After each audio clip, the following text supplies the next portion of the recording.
श्री गुरवे नमः। उपस्थित भाइयों बहनों,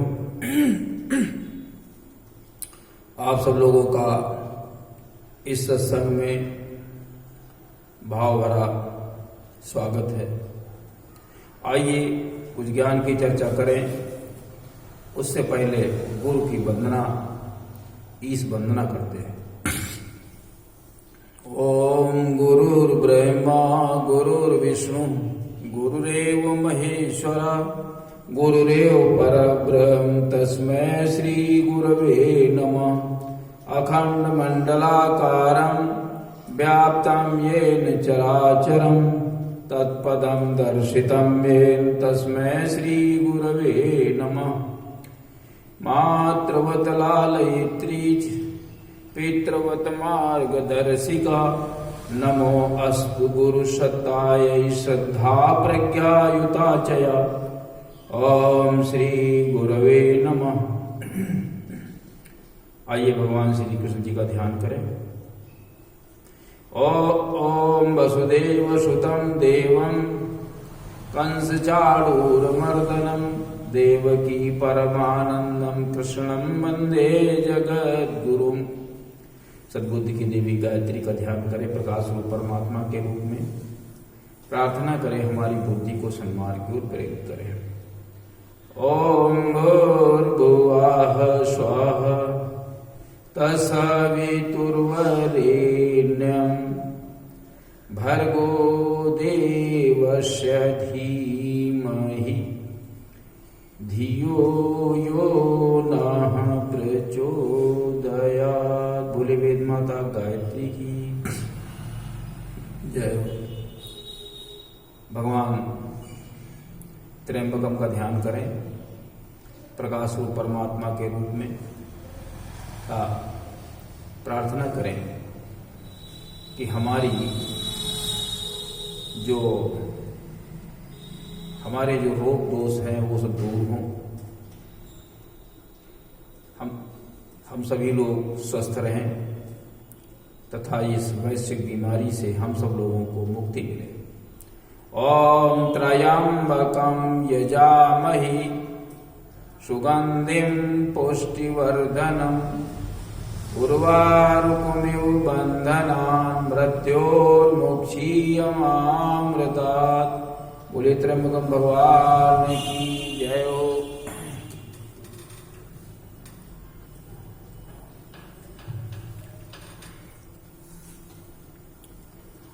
उपस्थित भाइयों बहनों, पिछले सत्संग में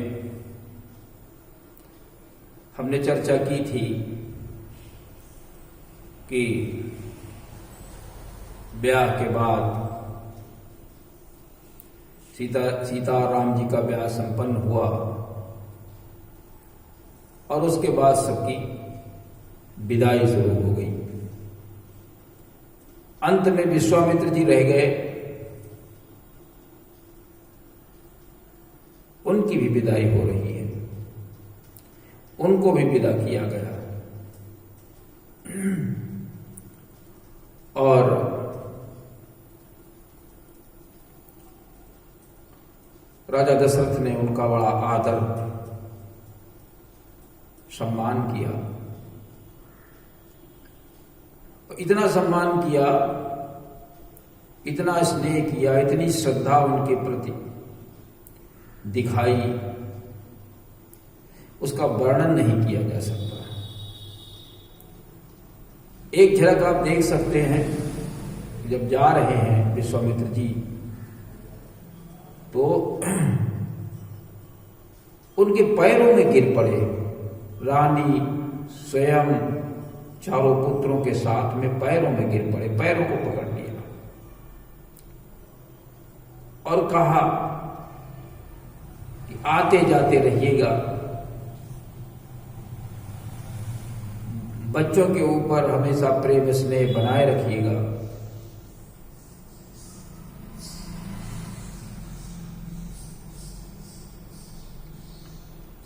इस प्रकार से उन्होंने उनके प्रति अपनी श्रद्धा व्यक्त की। और इतनी जबरदस्त श्रद्धा, आंखों से आंसू बह रहे हैं और मुंह से आवाज नहीं निकल रही है। क्या कहते हैं? करब सदा लरिकन पर छोहू और दर्शन देत रहब मुनि मोहू। हमको भी दर्शन देते रहिएगा। अस कही राव सहित सुत रानी और पर चरण मुख आवन बानी। चरणों में गिर गए और मुंह से आवाज नहीं निकल रही है, बात नहीं कह पा रहे हैं, इतना अभिभूत है।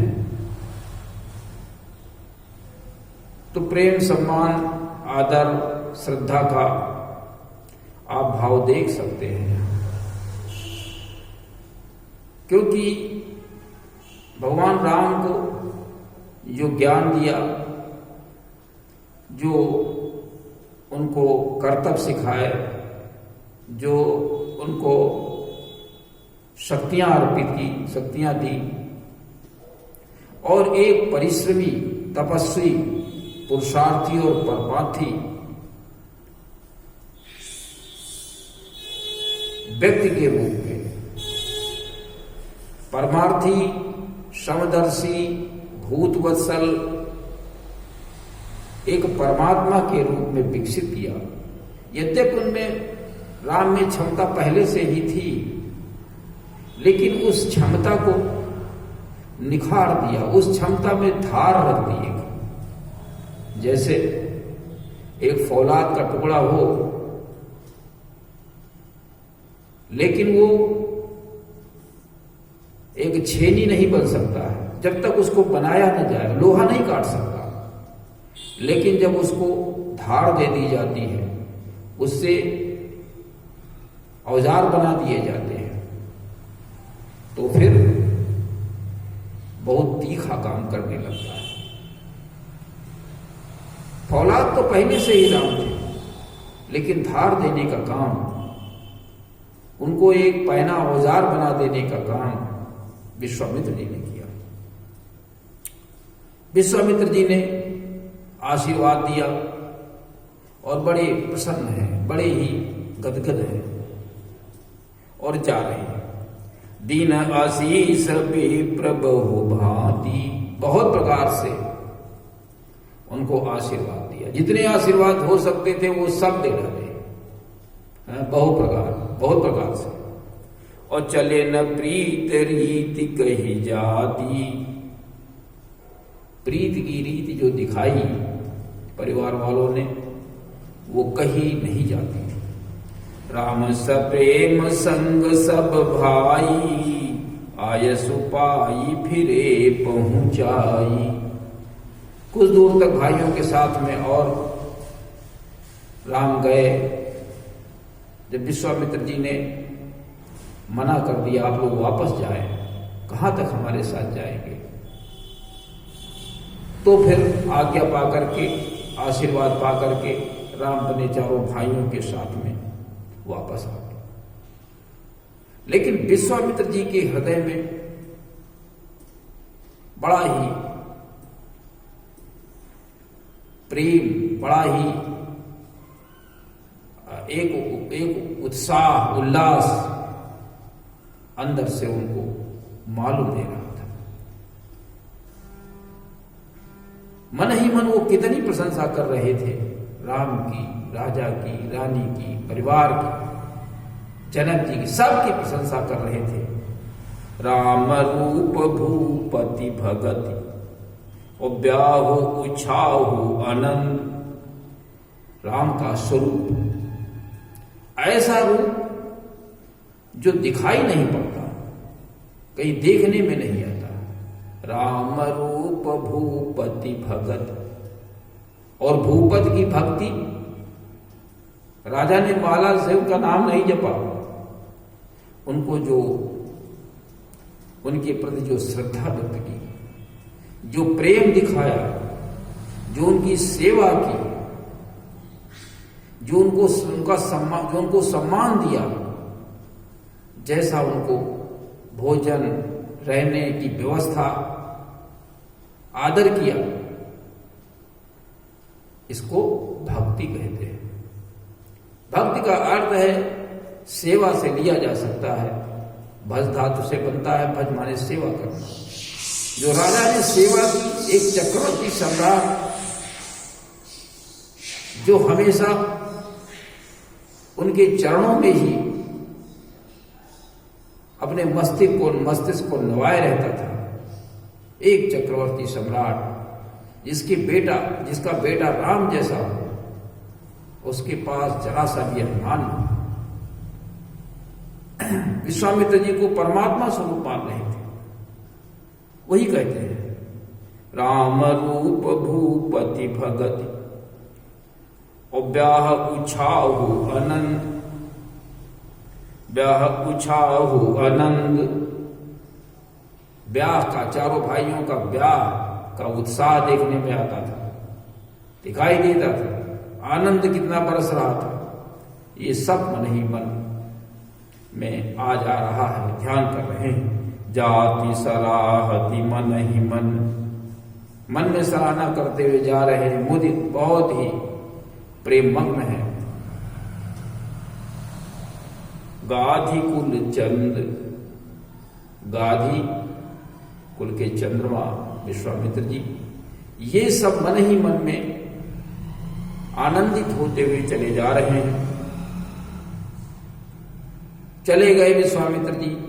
वामदेव और वशिष्ठ ने उनके गुणों का गान के, उनके गुणों के विषय में राजा को और परिवार के लोगों को बताया, कितने गुणवान विश्वामित्र है।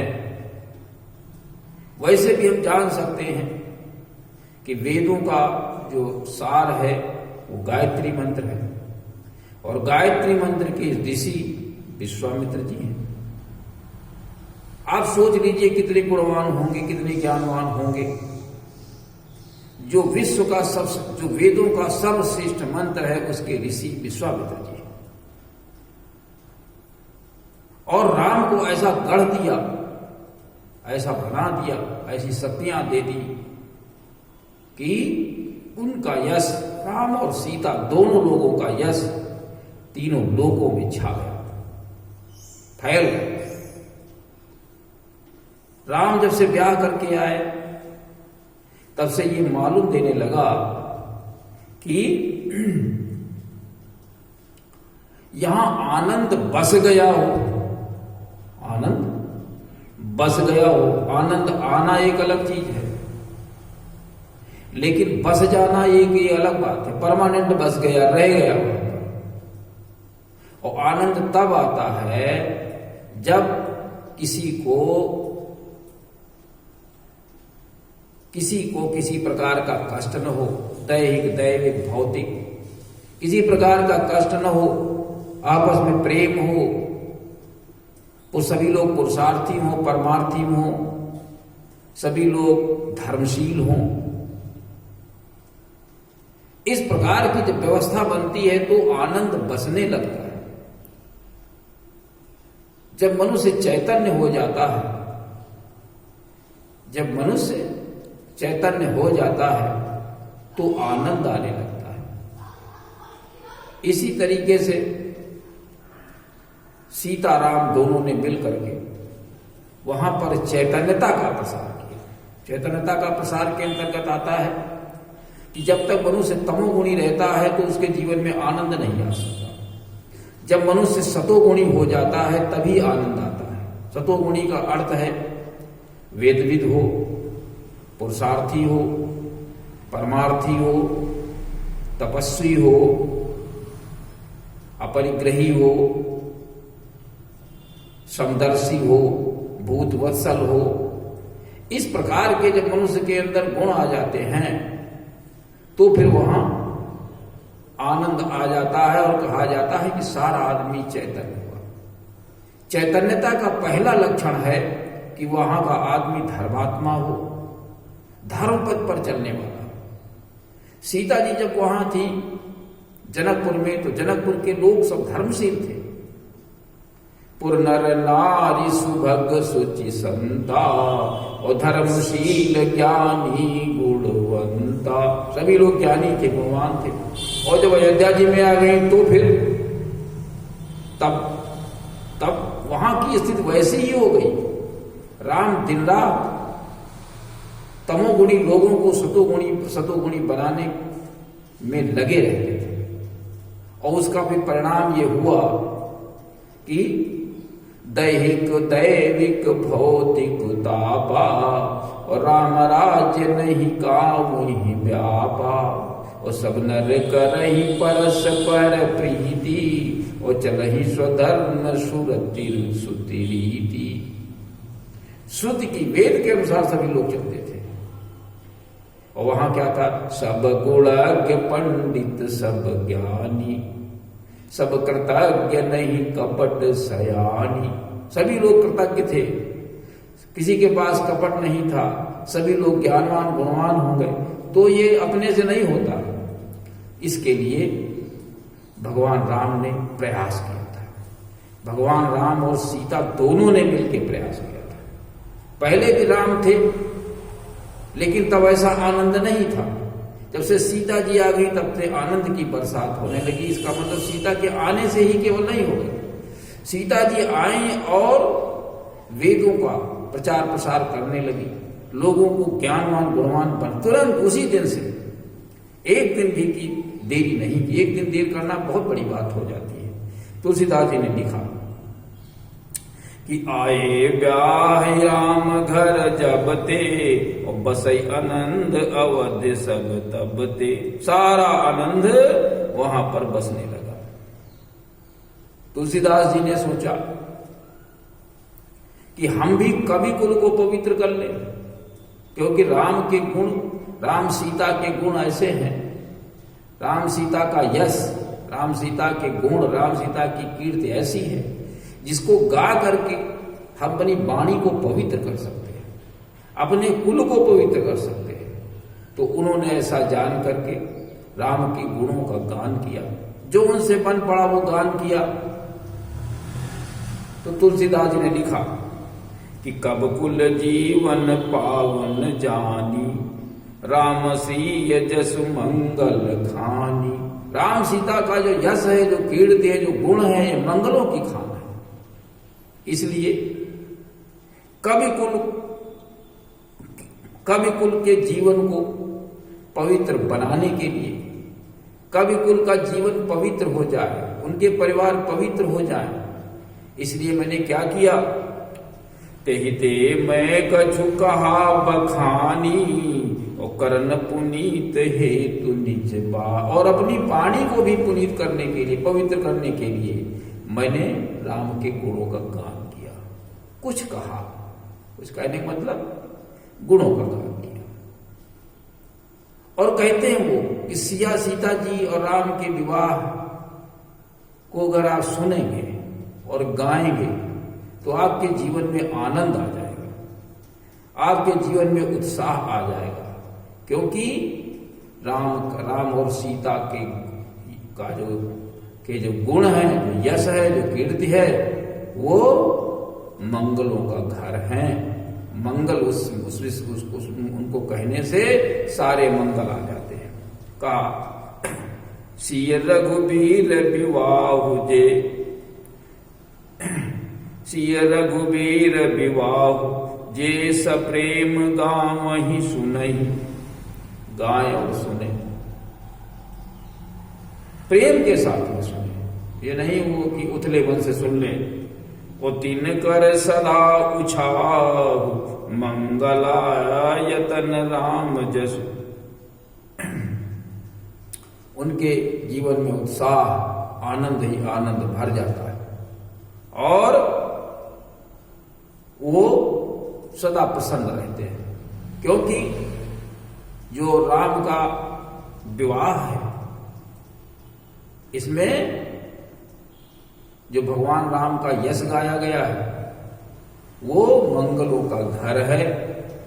इसलिए सभी लोग उसको सुने, बड़े उत्साह के साथ में सुने, प्रेम से सुने, तो जीवन में उत्साह और आनंद आ जाए। ऐसा क्या इसमें लिखा गया? ऐसा इसमें ये लिखा गया कि सत्कर्म करने से मनुष्य का पुण्य बढ़ता है, और जब पुण्य बढ़ता है तो फिर वो मंगलों का घर हो जाता है। मंगल ही मंगल उसके चारों ओर, दैवी शक्तियां उसके चारों ओर घूमने लगती हैं, उसके साथ में हो जाती हैं। ऐसा ही राम के साथ में हुआ। तो इसी के साथ में आज के कार्यक्रम का हम समापन करेंगे, और यही सबसे निवेदन है कि श्रेष्ठ कर्म करें, अच्छे कर्म करें, तो आनंद आपके घर में बसने लगेगा। तो इसी के साथ में वाणी को विराम। ओम शांति।